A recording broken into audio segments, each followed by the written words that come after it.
مجھ سے روز لوگ یہ سوال کرتے ہیں کہ آپ پاکستان کے نظام پر، حکومت پر تنقید تو کرتے ہیں لیکن مسائل کا حل نہیں بتاتے۔ میرا جواب ان کو یہ ہوتا ہے کہ تم میں مسائل کا حل سننے کی طاقت ہی نہیں ہے، تم مسائل کا حل سننا ہی نہیں چاہتے۔ اگر وجود کے انسان کے جسم کے ایک ایک ذرے میں کینسر پھیل جائے، سرطان پھیل جائے، تو پھر چھوٹی انگلی کاٹ دینے سے مرض کا علاج نہیں ہوتا۔ پاکستانی قوم کا المیہ یہ ہے کہ جس نظریے پر اس نے ایک جغرافیہ حاصل کیا تھا، پہلے اس نظریے کو گھما دیا اور پھر اس جغرافیے کو بھی آدھا گھما بیٹھے۔ اور پاگل پن کی تشریح یہی ہوتی ہے کہ ایک انسان ایک کام کو بار بار کرے اور ہر دفعہ یہ توقع کرے کہ نتیجہ مختلف نکلے گا۔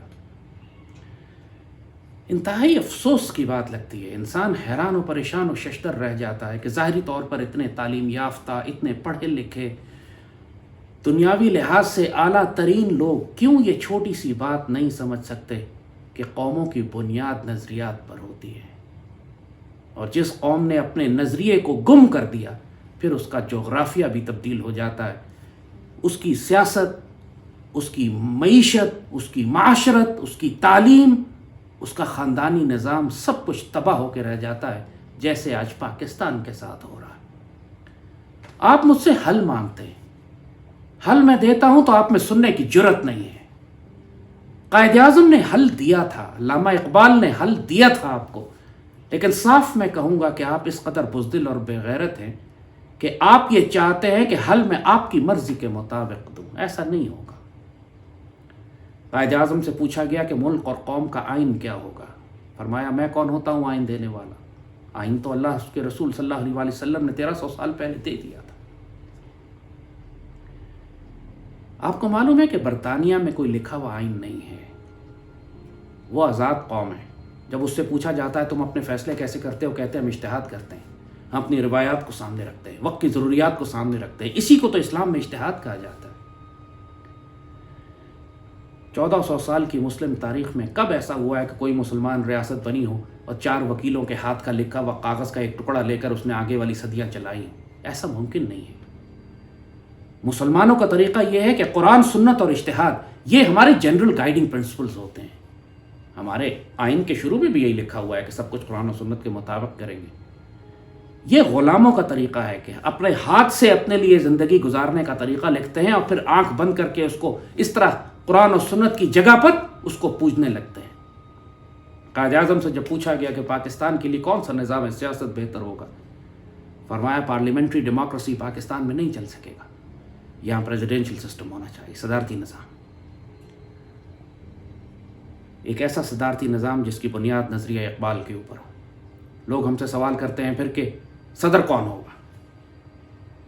بات یہ ہے کہ جب ایک مرتبہ فیصلہ تو کر لو کہ ہم نے صدارتی نظام کی طرف جانا ہے، ہم نے قرآن و سنت کو آئین بنانا ہے، باقی اس کے بعد جتنے قوانین ہوتے ہیں وہ صرف ہلکے پھلکے اپنے آپ کو صرف سمت میں رکھنے کے لیے ہوتے ہیں، آئین کو خدا نہیں بنایا جاتا۔ پاکستان کا المیہ یہی ہے کہ 73 میں لکھے ہوئے ایک آئین کو ہر آنے والی حکومت نے اپنی مرضی کے مطابق اس کے ساتھ اتنا بالجبر کیا کہ آج وہ آئین رہ ہی نہیں گیا، کیونکہ ان کو معلوم ہے کہ 73 والا آئین ملک کی ضروریات پوری نہیں کرتا یا ان سیاسی جماعتوں کی ضروریات پوری نہیں کرتا، لہٰذا اپنی مرضی کے مطابق اس کے ساتھ نعوذ باللہ زنا بالجبر بھی کرتے رہے۔ اور پورے ملک میں ایک بھی جگہ ایسی نہیں ہے جہاں پر آئین پر عمل ہو رہا ہو۔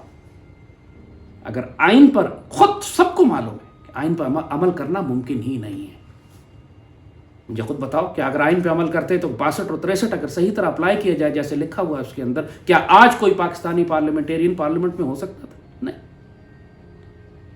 سب کو معلوم ہے کہ ہم قرآن و سنت کے خلاف کام کر رہے ہیں، سب کو معلوم ہے ہم آئین کے خلاف کام کر رہے ہیں، لیکن پاکستان کے طاقتور ادارے، ریاستی ادارے، چاہے وہ عدلیہ ہو، چاہے پارلیمان ہو، چاہے کابینہ ہو، چاہے ملک کی بیوروکریسی ہو، سول اینڈ ملٹری بوتھ، ان سب کے مفادات وابستہ ہیں اسی گلے سڑے نظام کے ساتھ، یہ نہیں تبدیل کرنا چاہتے۔ تو ان کو پھر وارننگ کیا ہے؟ وارننگ یہ ہے کہ یہی زوم، یہ تکبر صدام حسین کو بھی تھا، یہی تکبر لیبیا کے قذافی کو بھی تھا کہ جب آپ کا بنایا ہوا نظام، اپنے ہاتھ کا بنایا ہوا نظام گل سڑ جائے، جب اس کے اندر بنیادی طور پر اس کے پورے وجود میں، اس کے ڈھانچے کے اندر اس کی ساری ہڈیاں ٹوٹ چکی ہوں، پھر بھی آپ اس کو اگر کھڑا رکھنے کی کوشش کریں تو یا تو وہ اپنے وزن سے دھڑام سے جا گرے گا، یا باہر والی طاقتیں آپ کی اس کمزوری کو دیکھتی ہوئی آپ کے اوپر قابض ہو جائیں گی۔ پاکستان کی اشرافیہ کو یہ بات نہیں سمجھ آ رہی۔ اللہ تعالیٰ موقع ان لوگوں کو دے رہا تھا کہ یہ شاید اپنے آپ کو درست کر لیں، لیکن اگر یہ اپنے آپ کو درست نہیں کرتے ہیں تو پھر یا تو اندر سے ہی نظام اپنی ہڈیوں سمیت دھڑام سے گرے گا، یا پھر وہی ہوگا جو صدام حسین کے ساتھ اور قذافی کے ساتھ ہوا، یا جو بغداد کے خلیفہ کے ساتھ ہوا تھا۔ باہر سے طاقتیں آ کر اس پورے نظام کو ایسا درہم برہم کریں گی کہ اس کی لاشوں پر سے پھر اللہ کوئی دوسرا نظام اٹھائے گا۔ پاکستان کے ججوں کو، پاکستان کے جنرلز کو ہماری سیاست کوئی بات کیوں نہیں سمجھ میں آ رہی؟ ہماری پولیٹیکل پارٹیز کو کیوں نہیں سمجھ؟ اس لیے کہ پولیٹیکل پارٹیز میں تو کیپیسٹی نہیں ہے، یہ مینٹلی ریٹارڈڈ لوگ ہیں، ذہنی معذور۔ کیا بلاول یا مریم ان کی کوئی خدمت ہے پاکستان کے لیے کہ جو انہوں نے کی ہو، یا پاکستان کے کسی بھی سیاسی جماعت کی کوئی لیڈر کی کوئی نظریاتی، کوئی روحانی اساس ہو ان کے پاس؟ کوئی ایک بھی 62 اور 63 تک پورا نہیں اترتا۔ سخت بات ہو جاتی ہے، استغفر اللہ العظیم۔ اکثریت زانی، بدکار، شرابی ہے۔ کیا ہم یہ توقع کرتے ہیں کہ آنے والی صدی میں جو گلوبل ریسیٹ ہو رہا ہے، پوری دنیا میں جو تصادم برپا ہو رہے ہیں، جو پوری دنیا میں ایک عالمی تصادم بنتا جا رہا ہے، اس میں پاکستان کی قیادت بلاول زرداری اور یہ پارلیمنٹری ڈیموکریسی کرے گی؟ How can it be possible? It's not possible. تو اگر پاکستان ایک ہی ہمارا ملک ہے، ہم نے یہیں رہنا، we are not going to jump this ship. اگر یہ شپ ڈوب رہی ہے تو ہم اس کے ساتھ ڈوبیں گے، ہم کبھی لائف بوٹ میں کود نہیں جائیں گے۔ بہت سے لوگوں نے پاسپورٹ جو دوسرے رکھے ہوئے ہیں وہ انہوں نے لائف بوٹس ہی رکھی ہوئی ہے نا۔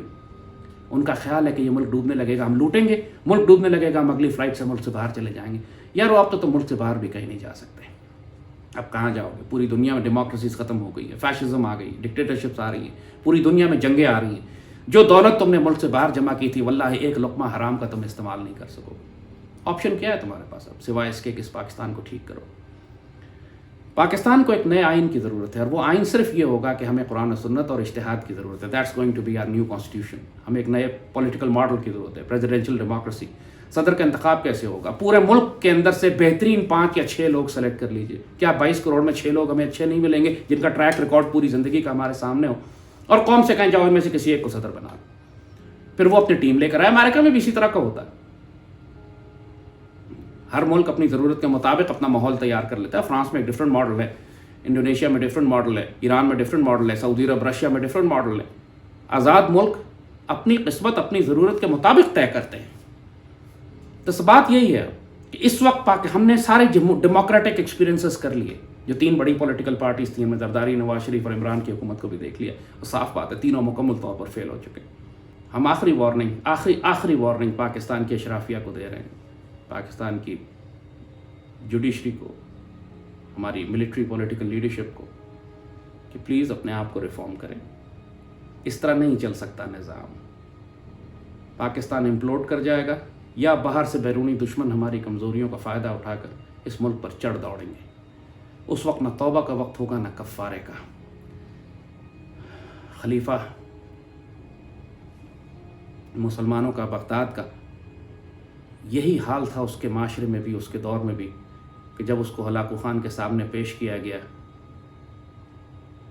تو اس نے ہلاکو خان نے یہی سوال کیا کہ تم نے ملک کا دفاع کیوں نہیں مضبوط کیا؟ تم نے اپنی قوم کو کیوں نہیں متحد کیا؟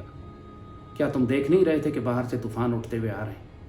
تم دولت کیوں جمع کرتے رہے؟ اکانومی کے پیچھے کیوں لگے رہے؟ اب کھاؤ اس اکانومی کو جو تمہیں تمہاری عزت کو، تمہاری تاریخ کو، تمہاری تہذیب کو بچا نہیں سکتے۔ پھر اسی خلیفہ کو قالین میں لپیٹ کے تاتاری فوجوں نے اپنے پیروں تلے رون دیا۔ اللہ سے ڈریں اس وقت سے کہ جب بھارتی فوجیں، بھارتی ٹینک ہماری عورتوں کے ساتھ یہ کریں۔ اب ہمارے پاس زیادہ وقت نہیں ہے۔ پاکستان کا existing political, judicial, economic, social order نہیں چل سکے گا۔ We need reform, radical surgery. Actually reform سے بھی آگے نکل گئی یہ بات۔ جرأت و دلیری کے ساتھ ہمیں ایک فیصلہ کرنا پڑے گا، ملک میں ریفرینڈم کرائیں کہ we need a presidential model. ایک نیا آئین کی ضرورت ہے۔ ایک ہمیں اس ایگزسٹنگ سیٹ اپ کو یہیں پوز کر کے ایک نیا کیئر ٹیکر سیٹ اپ بنانا پڑے گا، اور پریزیڈینشیل ماڈل کی طرف قوم کو لے کے جائیں۔ روتھلیس ریفارمز۔ ایگزسٹنگ ماڈل نہیں چل سکے گا۔ پوری دنیا میں جو خطرات اس وقت اب پیدا ہو چکے ہیں، پاکستان کو فوری طور پر اس کے لیے تیار ہونا ہے، ورنہ ہم سب بہت نقصان اٹھائیں گے، اور اس وقت توبہ کا وقت نہیں ہوگا۔ اللہ پاکستان کا حامی و ناصر ہو۔ پاکستان